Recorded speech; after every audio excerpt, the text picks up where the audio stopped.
So today we're here with Alan Balfe. He's the Education and Wildlife Coordinator of the Tralee Bay Wetlands. Alan, how are you? Good now, good. Yeah, lovely day. It's fabulous out and such a beautiful spot down here as well. It's lovely to see it so busy. And the water's calm as well, so always a good sign. It is actually. I was looking at the swans there and they know exactly where to go when the people come in. They know where the food is. They know who to follow. So come here and tell us, you have International Wetlands Day coming up on the 2nd of February, which is this coming Thursday. Can you tell us a bit more about that and what that entails? Yeah, so I think it was in the 1970s. I think countries realised how important wetlands were because they were all starting to disappear. Because agriculture was kind of ramping up. We're draining a lot of our wetlands to create farmyards and to, I suppose, farm, like in California, they're farming almonds, but they're very water intensive. So that was all starting back then. And the amount of biodiversity that they hold, like all our fish, require wetlands. Salmon need to go up into the spawning grounds in the mountains where we have our bogs, and they require those habitats to spawn. And they need the insects to fall into the rivers to eat then afterwards to grow into adult salmon. Brilliant. So tying that into International Day, so what's going to happen? Is there any special events? Is it tying in with other wetlands across the world? Well, it's a worldwide thing. So Ireland, we have a couple of wetlands. We have a couple of Ramsar sites. So Ramsar in Iran is where they had this convention in the 1970s. And they picked wetlands of huge importance. So Tralee Bay out here would be the closest one we have. That's the Ramsar site. We get 20,000 migratory birds every winter coming to the whole Ramsar site. So that stretches from Blenaville all the way out to the Maharees. And there's rare species going out there like the curlew, which are really endangered in Ireland. I think we've around 130 breeding pairs left in the whole country. We've got eelgrass out there. That's a rare, it's a seaweed, but it's very rare. And the brent geese that come from Canada, and they feed on that eelgrass. So they're just to name a few of the species that are out there. For ourselves, what we're going to be doing is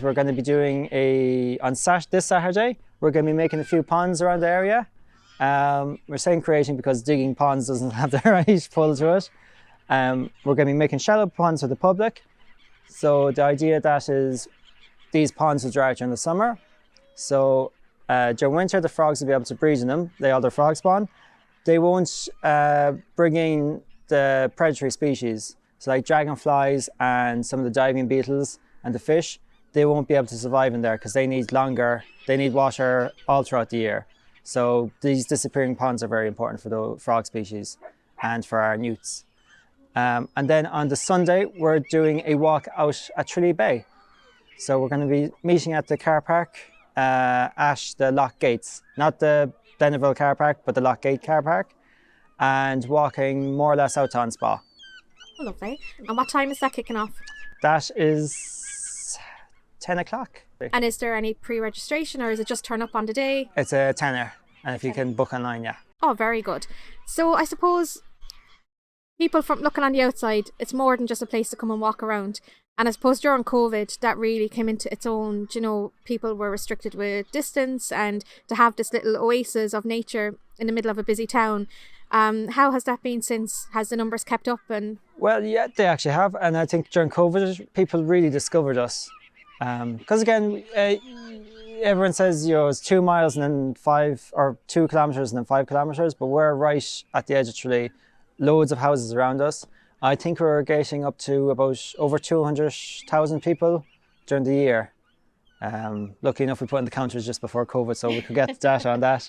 But yeah, it's gone up. I think it's the second year of lockdown. I think we're approaching 300,000 people walking around our lake every year or that year.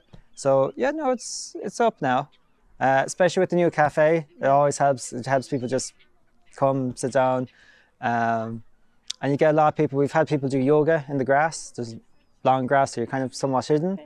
We've got a lot of people who are coming from the hospital. We've got several seats around the lake. You can see the next seat coming, so you don't get too tired. It's handy if you have leg injuries, and it's just peaceful as well. Like you have the gulls. There's not much in the way of traffic noise. The swans do be fighting every so often, so it's a bit of entertainment. So yeah, no, it's just kind of peaceful out here and it's relaxing.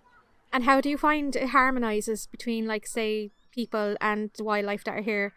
Yeah, it's trying to educate people, which is the hardest thing. Everyone wants to feed the gulls and the swans, but you're trying to get them not to, because you're trying to keep those birds as wild as you can. And some people, it's just, some of the elderly that come around here, feeding those birds gets them out. So it's very hard to be like, here, stop feeding them. And we do everything we do here, we kind of do with the public. We plant trees every November and March. So we'll be doing that again this year, every Saturday. We'll be doing that. One of the guys that works here, Tom, he's doing all the willow fencing. So he'll be doing some of that in March as well. And people can jump in. Maybe jump in and jump out if you want to. So a family waking up on a Saturday morning and they want to have a bit of a nature day out with the children. What's the best approach to come in? Is there stuff that they can book to do? I see there's a few activities around the place as well. Yeah, so we do tours every Saturday at 3 o'clock.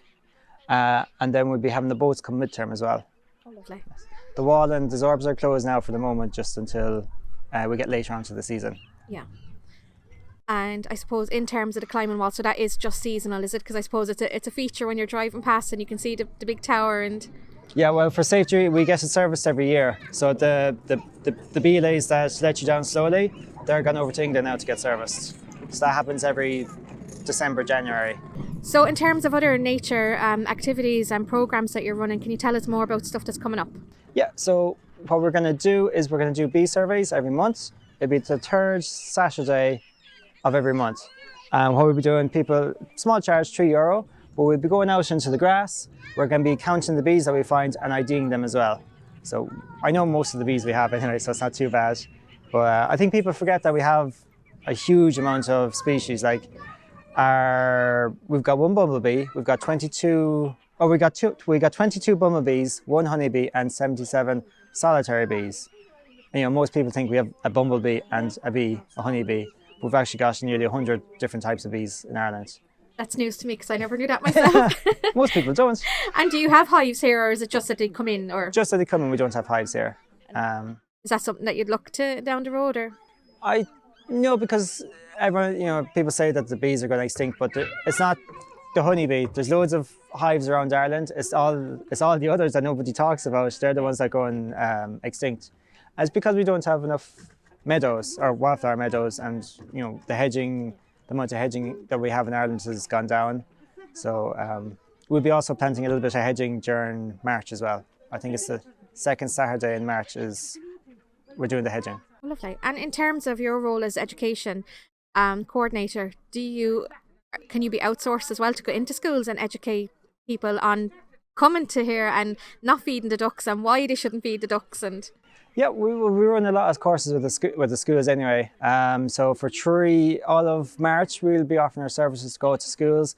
If you want hands planting woodlands or just even going in, bring the kids in and finding out what's in that woodlands and hopefully teaching the kids a little bit more respect.